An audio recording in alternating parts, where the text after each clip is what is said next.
बहुत समय पहले की बात है। किसी गांव में ज्ञानचंद नाम का एक सेठ अपनी पत्नी के साथ रहता था। उसका एक ही बेटा था जो व्यापार के काम से परदेश गया हुआ था।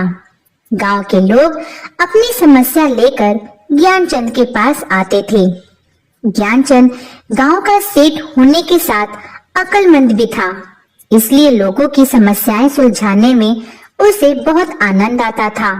उसको इस बात से खुशी होती थी कि लोग उसकी अक्लमंदी को पहचानते भी हैं और मानते भी थे। एक दिन एक बूढ़ा आदमी ज्ञानचंद के पास आया और बोला, सेठ जी मेहरबानी करिए, मेरी मदद करिए, मेरी पड़ोसी ने मेरी बकरी चुरा ली है। सेठ जी ने उसकी बातें ध्यान से सुनी, फिर पूछा, वो सब तो ठीक है, पर पहले ये तो बताओ तुम्हारी परेशानी क्या है। तब वो बूढ़ा आदमी कहता है, सेठ जी मेरी परेशानी यह है कि मेरे पड़ोसी ने मेरी बकरी चुरा ली है। मैं एक गरीब आदमी हूँ। सेठ जी ने पड़ोसी से पूछा, ये बताओ तुम्हें इसके बारे में क्या कहना है। तब पड़ोसी कहता है, सेठ जी मुझे इस बारे में कुछ नहीं मालूम है कि ये आदमी क्या कह रहा है। सेठ जी मेरे पास तो बहुत सारी बकरियां हैं, पर उसमें से कोई भी बकरी इसकी नहीं है। इस बात का फैसला करना बहुत मुश्किल था। सेठ जी को इस तरह के मामले सुलझाना अच्छा लगता था। सेठ जी ने फिर दोनों आदमियों से कहा, मैं तुम्हारी एक परीक्षा लूंगा, जो इस परीक्षा में पास होगा वही बकरियों का मालिक होगा। मैं जानना चाहता हूँ कि इस दुनिया में सबसे ज्यादा तेज चीज क्या है, और जब तक इस सवाल का उत्तर ढूंढ ना लो तब तक मेरे पास मत आना। फिर दोनों लोग वहां से सर हिलाते हुए अपने अपने घर चले जाते हैं। बूढ़े आदमी की एक बेटी थी जिसका नाम रिया था। रिया जितनी सुंदर थी उतनी ही वह अक्लमंद भी थी। जब बूढ़ा आदमी घर वापस आया तो उसने सेठ जी का सवाल अपनी बेटी से पूछा। तुरंत ही उसने अपने पिता के कान में कुछ फुसफुसाया, जिसे सुनकर उस बूढ़े आदमी के चेहरे पर मुस्कान आ जाती है। अगली सुबह ही बूढ़ा आदमी सेठ के घर गया। बूढ़े आदमी को देखकर सेठ आश्चर्य में पड़ गया और बोला, अरे क्या तुमको मेरे सवाल का जवाब मिल गया। बूढ़ा आदमी कहता है, हाँ सेठ जी, यह कोई ज्यादा मुश्किल सवाल थोड़ी ना था।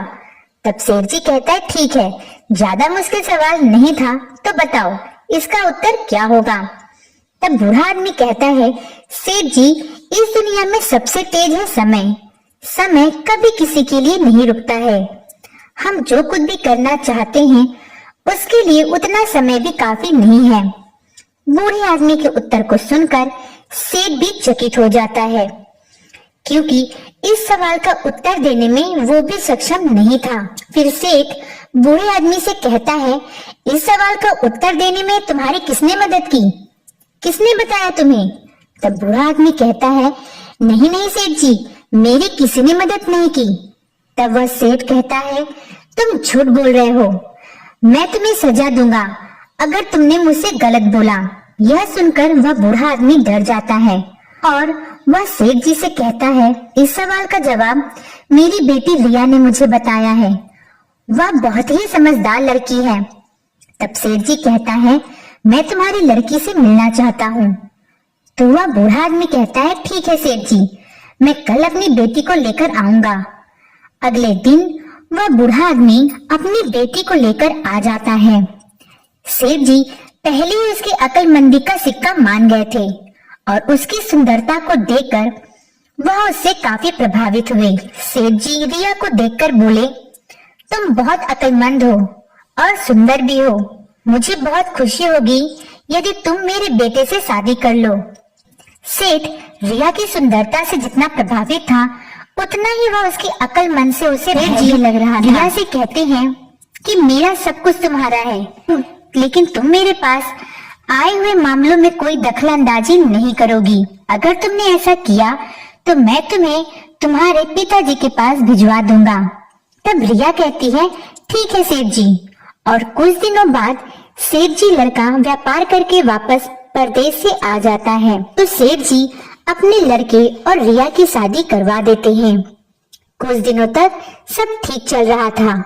सेठ जी के पास लोग अपनी समस्याओं को लेकर आते और सेठ जी उन मामलों को सुलझाते। रिया घर के कामों में लगी रहती। अक्सर रिया सेठ जी के फैसलों को ठीक ही मानती थी। एक दिन सेठ जी ने दो लड़कों को एक पहेली दी जो अपने भेड़ों के लिए लड़ रहे थे। जो लड़का सचमुच में उन भेड़ों का मालिक था, वह उस पहेली को लेकर बहुत परेशान था। ये सब रिया से देखा नहीं गया, तो उसने उस लड़के से पूछा, भैया तुम इतने परेशान क्यों हो? तब वह लड़का बोलता है, सेठ जी ने मुझे बिल्कुल नामुमकिन काम दे रखा है। सेठ जी ने हम दोनों को एक अंडा दिया है और कहा है जो कोई इस अंडे के बच्चे को मुझे लाकर सुबह दिखाएगा, भेड़ें उसी की होंगी। रिया जानती थी कि उस लड़के की मदद नहीं करनी थी। वह लड़का इस पहेली को लेकर बहुत परेशान था और इस पहेली का हल बहुत ही आसान था, इसलिए वह लड़के को इस पहेली का हल बिना बताए नहीं रह पाई। रिया ने उस लड़के से कहा, तुम सेठ जी के पास थोड़ा सा चावल लेकर जाओ और उनसे कहना कि इस चावल को आज ही की आज बो दो, ताकि कल सुबह मैं इस अंडे से निकलने वाले बच्चे को ताजा मुलायम चावल खिला सकूं। तब उसको समझ में आ जाएगा कि जिस तरह से एक दिन में चावल उगाना उतना ही नामुमकिन है जितना आज के अंडों से बच्चों को निकलना। रिया की ये बात सुनकर लड़का बहुत खुश होता है। वह तुरंत ही सेठ जी के पास चावल लेकर गया और जो शब्द रिया ने उससे कहा था वही शब्द उसने सेठ जी को कह दिए। पर सेठ जी ये सुनकर खुश नहीं हुए और उल्टा वह गुस्सा हो गए और लड़के से पूछने लगे कि किसने कहा तुझसे ये सब, बताओ जल्दी, किसने दिए तुम्हें ये चावल? क्योंकि तुम्हारे जैसे बच्चे के लिए ये पहेली इतनी आसान नहीं थी। तब वह लड़का कहता है, नहीं सेठ जी, ये मेरे ही शब्द हैं, ये मेरे ही विचार हैं, किसी और ने इसमें मेरी कोई मदद नहीं की। तब सेठ जी ने कहा, सोच लो, अगर तुमने मुझसे झूठ कहा तो मैं तुम्हें इसके लिए सजा दूंगा। इतने में वह लड़का चिल्ला उठा, सेठ जी वह आपकी बहू थी जिसने मेरी मदद की, आपकी बहू से मेरी परेशानी देखी नहीं गई। इतना सुनकर सेठ जी बहुत गुस्सा हो गए, क्योंकि उन्होंने एक ही बात रिया को मानने के लिए कहा था और वह भी उसने नहीं मानी। शाम को जब सेठ जी घर वापस आए तो उसने रिया को अपने सामने बुलाया और उसको बहुत डांटा। उसने कहा, बहू, मैंने तुमसे एक ही नियम मानने को कहा था और वह भी तुमने नहीं माना। जाओ, तुम अपने पिताजी के घर जाओ। अजी, इतनी सी बात पर आप बहू को घर से बाहर निकाल देंगे तो लोग हमारे बारे में क्या कहेंगे? इसकी पहली और आखिरी गलती समझकर माफ कर दीजिए। आगे से ये ऐसी गलती नहीं करेगी, मैं इसको अच्छे से समझा दूंगी। सेठ जी अपनी पत्नी की बातों से सहमत हो जाते हैं। एक दिन रिया कुएं में पानी भरने के लिए जाती है। तभी वहां से 4 राहगीर गुजर रहे थे जिन्हें बहुत प्यास लगी थी। उनमें से एक राहगीर बोला, बहन, मैं बहुत प्यासा हूँ, क्या मुझे पानी पिला दोगी? रिया को पानी पिलाने में थोड़ा हिचक हुई, क्योंकि उसके पास ना कोई लोटा था और ना ही कोई गिलास थी जिससे वह उसको पानी पिला देती। इसी कारण उन राहगीरों को वहां पानी पिलाना उसको ठीक नहीं लगा। रिया ने उस राहगीर से पूछा, आप कौन हैं? तब वह राहगीर कहता है, मैं एक यात्री हूँ। तब रिया कहती है, यात्री तो संसार में 2 ही होते हैं, आप उन दोनों में से कौन से यात्री हो? अगर आपने मेरे सवाल का सही उत्तर दे दिया तो मैं आपको पानी पिला दूंगी, नहीं तो मैं पानी नहीं पिलाऊंगी। बेचारा राहगीर उसकी बातों का कोई भी जवाब नहीं दे पाया। तभी दूसरे राहगीर ने पानी पिलाने की विनती की। रिया ने दूसरे राहगीर से पूछा, अच्छा आप बताइए आप कौन हैं? तो दूसरा राहगीर तुरंत बोल उठा, मैं तो एक गरीब आदमी हूँ। तब रिया कहती है, भैया, गरीब आदमी तो दुनिया में 2 तरह के होते हैं, आप उनमें से कौन से गरीब हो? ये प्रश्न सुनकर दूसरा राहगीर चकरा गया। उसे कोई भी जवाब नहीं सूझा, तो वह चुपचाप हट गया। तब तीसरा राहगीर बोला, बहन मुझे बहुत प्यास लगी है, ईश्वर के लिए तुम मुझे पानी पिला दो। तब रिया तीसरे राहगीर से कहती है, अब आप कौन हैं? तब तीसरा राहगीर कहता है, बहन मैं तो एक अनपढ़ गवार हूँ। तब रिया कहती है, अरे भाई अनपढ़ गवार तो इस संसार में दो ही होते हैं, आप उनमें से कौन हो? बेचारा तीसरा राहगीर भी कुछ बोल नहीं पाया। अंत में चौथा राहगीर आया और बोला, बहन मेहरबानी करके मुझे पानी पिला दो, प्यासों को पानी पिलाना बड़े पुण्य का काम होता है। तब रिया कहती है, अब आप कौन हैं? तो चौथा राहगीर कहता है, मैं तो बड़ा मूर्ख हूँ।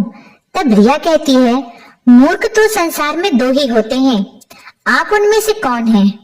वह बेचारा भी रिया के प्रश्न का उत्तर नहीं दे पाता। फिर चारों वहां से बिना पानी पिए जाने लगते हैं। तब रिया बोली, यहाँ से थोड़ी ही दूर में मेरा घर है, आप लोग वहीं चलिए, मैं आप लोगों को पानी पिला दूंगी। तब चारों राहगीर रिया के घर की तरफ चल देते हैं। रिया ने पानी का घड़ा उठाया और छोटे रास्ते से अपने घर पहुंच गई। इतने में वे चारों राहगीर भी रिया के घर पहुंच गए। रिया ने उन सभी को पानी पिलाया। पानी पीने के बाद वे चारों राहगीर अपनी राह पर चल दिए। उसी समय रिया का पति भी घर आ गया, जो व्यापार के काम से बाहर गया हुआ था। उसने चारों राहगीरों को अपने घर से निकलते हुए देख लिया। ये सब देखकर वह सोचने लगा कि मैं तो व्यापार के काम से अक्सर घर के बाहर ही रहता हूँ और यह मेरी गैर हाजिरी में पराये मर्दों को बुलाती है। यह सब देखकर अगर मैं चुप रहा तो इसकी हिम्मत और बढ़ जाएगी, मेरे पीछे ना जाने क्या क्या करती होगी। ये सब मुझे पिताजी से बताना होगा। यही सोचता हुआ वह सेठ जी के पास पहुंच गया। सेठ जी ने उसकी बातें सुनकर गुस्से में अपनी बहू को बुलाने के लिए एक आदमी को कहा, तुरंत जाओ और बहू को सभा में बुला लाओ। उस व्यक्ति को अपने घर में देखकर सेठ जी की पत्नी रिया से कहती है, क्या हुआ बहू रानी, तुम्हारी किसी से कहा सुनी हो गई क्या, जो उनकी शिकायत पर तुम्हारे पिताजी ने तुम्हें बुलाने के लिए अपने आदमी भेज दिए? रिया ने सास की चिंता को दूर करते हुए कहा, नहीं सासू माँ, मेरी किसी से कोई कहा सुनी नहीं हुई, आप बिल्कुल भी चिंता ना करें। फिर रिया उस आदमी के साथ सेठ जी के पास चली गई। सेठ जी ने रिया से पूछा, तुम दूसरे आदमियों को घर पर क्यों बुला लाई, जब जानती थी तुम्हारा पति घर पर नहीं है? तब रिया कहती है, पिताजी मैंने तो केवल कर्तव्य का पालन किया है, प्यासे को पानी पिलाना कोई अपराध नहीं है, यह हर औरत का कर्तव्य है। जब मैं कुएं पर पानी भरने गई थी तब मेरे पास कोई बर्तन नहीं था, केवल घड़े के अलावा। इसी कारण उन राहगीरों को मैंने कुएं पर पानी नहीं पिलाया। उन्हें बड़ी प्यास लगी थी और मैं उन्हें पानी पिलाना चाहती थी, इसलिए मैंने उनसे मुश्किल प्रश्न पूछे जिनका उत्तर वे नहीं दे पाए।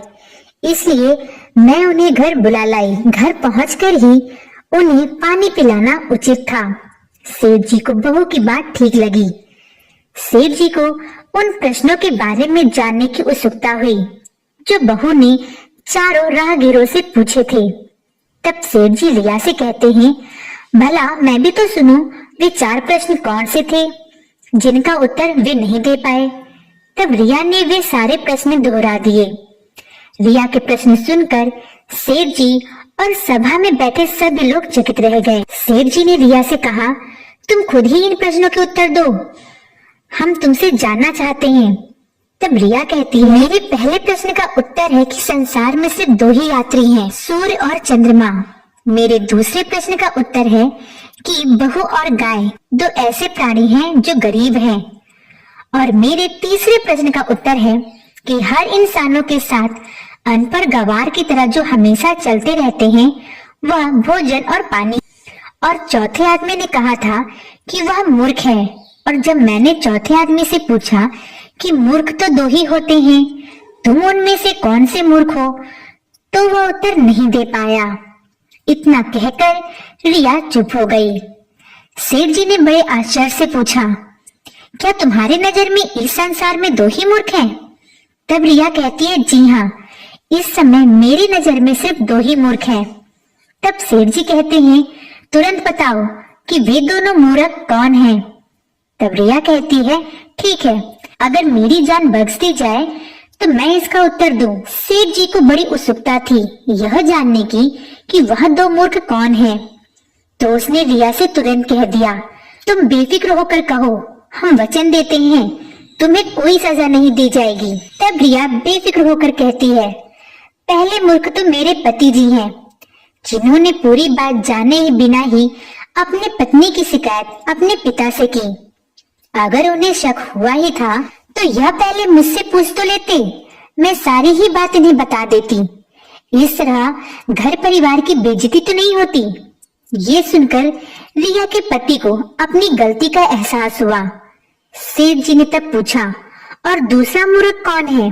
तब रिया कहती है, दूसरा मूर्ख खुद इस गांव का सेठ है, जिन्होंने अपनी बहू की मान मर्यादा की जरा भी ख्याल नहीं किया और बिना सोचे समझे अपनी बहू को भरी सभा में बुला लिया। बहू की बात सुनकर सेठ जी पहले तो क्रोध से आग बबूला हो गए, परंतु थोड़ी ही देर में उन्हें सारी बात समझ में आ गई। बात समझ में आते ही सेठ जी ने अपनी बहू से माफी मांगी।